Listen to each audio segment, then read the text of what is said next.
Piles versus fistula.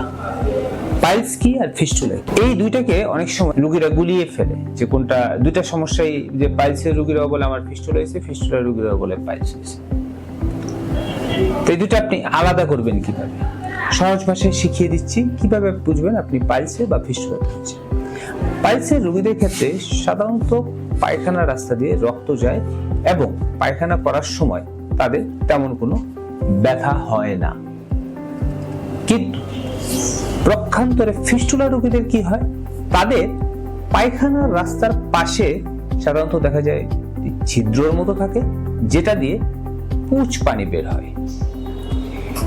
পুঁজ পানি বের হওয়ার আগ মুহূর্ত ক্ষেত্রে রোগীদের এখানে পেইন হয় এবং পুঁজ পানি বের হয়ে গেলে এই পেইনটা বা ব্যথাটা কমে যায়, কিছুদিন ভালো থাকে, তারপরে আবার হয়।